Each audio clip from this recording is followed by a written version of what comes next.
Hello, it's that college football guy here on the video. Yeah, I'm here in my truck getting things going right here. I gotta get the things going here, get ready to head down to Florida. Started my run anyway. Spend the night on the way down, then get down to Miramar, which is near Miami. Be delivering there tomorrow. But right now, a little thing real quick. I love the stuff flying right through the camera.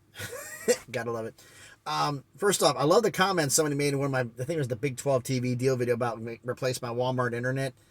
Little something to clarify a few things. One, for those of you who haven't been paying attention, don't know, when I upload my videos in my truck, I'm not using Wi-Fi, I'm using cell service. And there's sometimes, based on where I'm at, I have 3G. Now, that means upload is going to take forever. But when it comes to home internet, I've been calling my cable provider, my internet provider. I'm not going to say who it is because there's a reason. I'll get to it. About why my speed was so slow, kept calling back. Oh, nothing's wrong with your modem. Reset the modem. Just reset your modem. It should be fine, and it would be fine. And then it would go right back to where it wasn't being sucky again. So basically every single time I figured out the last few days, few weeks, I had to reset the modem every time I wanted to upload a video for it to work. And this is stupid. But they said nothing wrong with your modem. I'm like, so what's going on? So after going on Saturday, I had gotten pissed. My wife was getting mad about this because she had to stop what she was doing for me to upload a video, not making anybody happy. So I called up my provider again. And this time, instead of getting a rep, I got a supervisor. Just short-staffed, I guess. But the supervisor told me, he says, look, here's what's going on. Okay, first off, there are some outages in your area. We've had some storm damage and some lines going down, which you know happens. Like, well, no kidding, thunderstorms, it happens. And also we're doing replacement. We're upgrading lines. I'm like, fiber optic? Like, well, yeah, it's eventually the plan, but apparently in the area where you're at, there are some lines that should have been replaced about 5-10 years ago. That should have been replaced. And because they're not replaced, they're so old, if one of the other lines goes down and you have to go use that, you're running at 25% speed. So basically, they have upgraded the lines, and he said, hold on, where do you live at? And he, does a little bit of things here and says, okay. He does thing here, hold on hold for like 5-6 minutes, comes back, okay, I got something set for you. Reset your modem again, and then run your speed check. So I ran my speed check, and I'm back at full capacity damn near. And I'm like, okay, see how long this lasts. It's lasted. If you watched any of the uploads yesterday, no, they went quick. Because apparently I was running on that old line from 8 to 10 years ago. And it's like, so they're planning on doing things. Says, yeah. I just blurted out with that. And this is, are they AT&T underclocking again? Okay. For those who don't know the situation here, AT&T pretty much has a lockdown on the internet in this state. And everybody, you have to get your internet from them. The company gets their internet. Wherever you buy from, gets their internet from AT&T. And in Tennessee, that's how it is pretty much. Well, the city of Chattanooga sued AT&T because they said you shouldn't have to underclock your speeds. That's not fair to marketplace. Well, they sued, and the city won. That's why Chattanooga is known as Gig City. They got the fastest internet speeds because they don't get underclocked anymore. So there's a lot of people who work from home who are in the area. They moved to Chattanooga because of the higher bandwidth and everything else. So that's one of the things that happened with that lawsuit. So my speed's back up, although I'm back on the road, so we'll see what happens there. Resetting the phone before I do an upload seems to help on that. Resets off the current towers. But anyway, you didn't come for here in the internet story. You came here for one thing and one thing only. I apologize for taking so long, almost 4 minutes into the video for this, but this is the Week 9 recap show. All the bad things that's happened in college football over Week 9.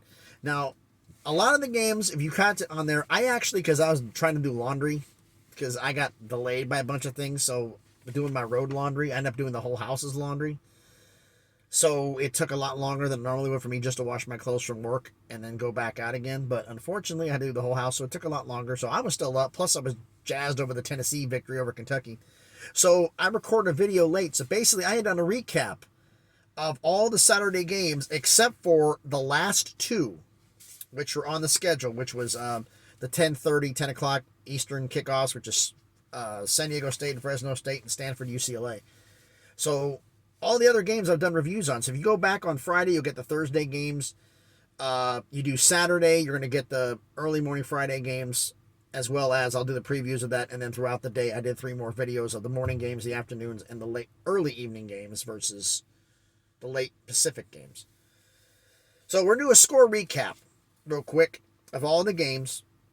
And then I'll get to the recap of the last 2, a full box score review of the last 2 games. So shall we get into this since you waited long enough? All right, Thursday games. Southern Miss beat Louisiana 39-24, continuing their dominance over Louisiana.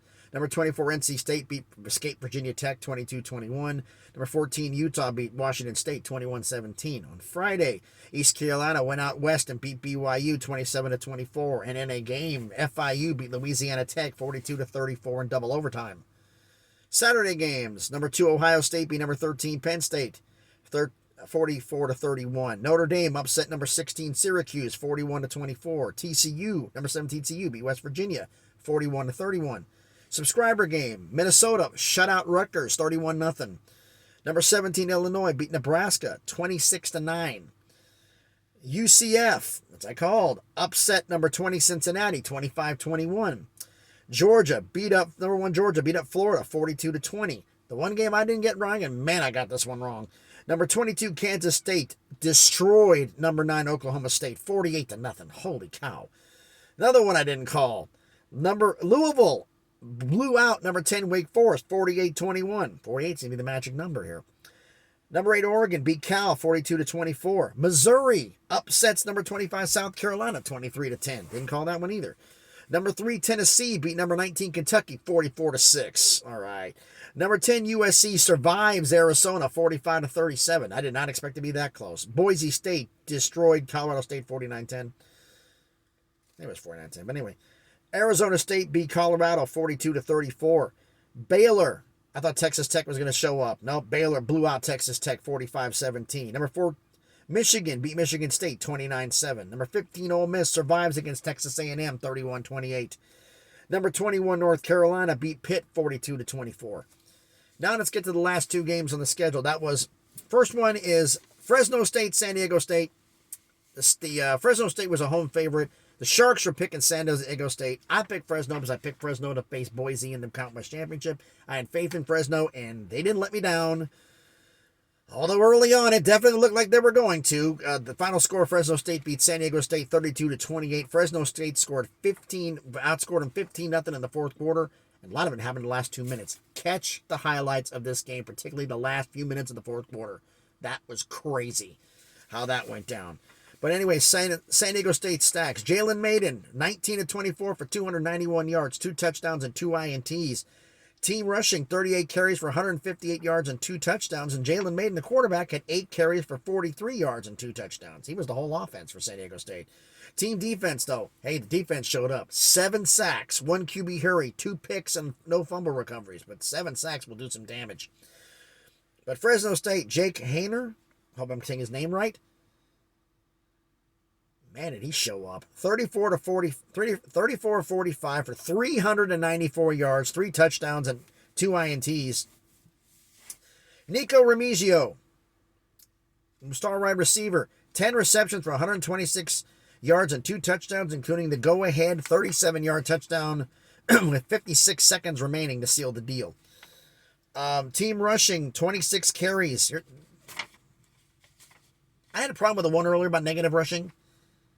Team rushing, I'm not making this up. Team rushing, Fresno State, 26 carries, -3 yards and 1 touchdown.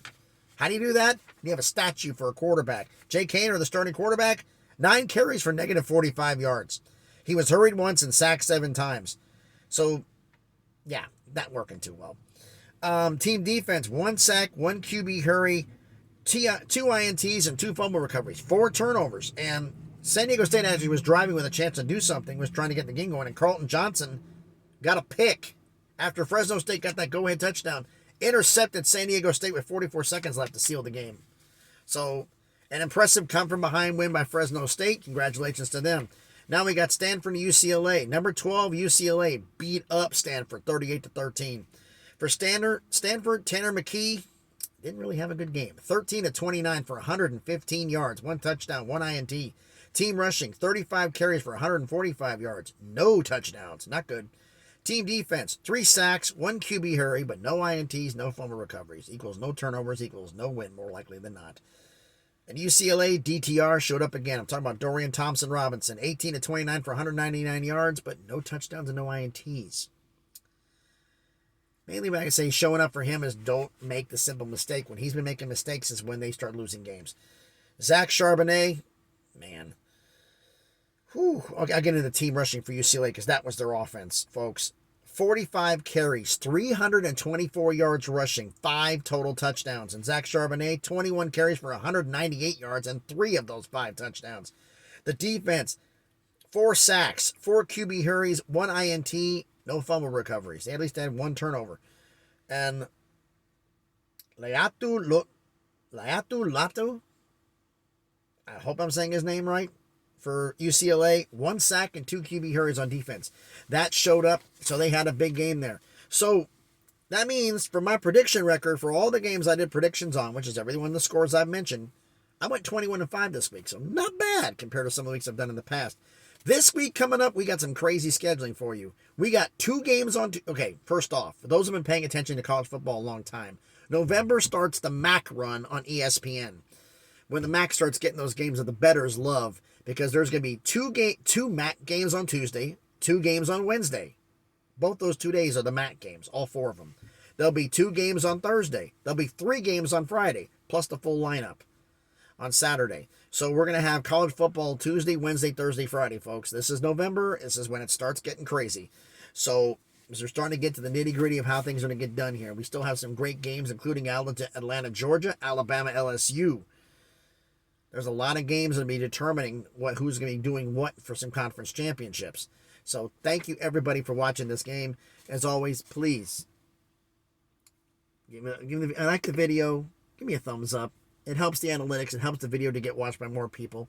Comment on this video. I love interacting with all of you. Share the video and subscribe to the channel. We're trying to get to 200 subscribers. Hopefully, we can get there. So thanks, everybody, for watching the video. It's time. It's raining, actually, here in Tennessee. Gonna be a little bit crazy, but I gotta get on the road. So thanks everybody for watching the video. Be safe out there and please be good to each other.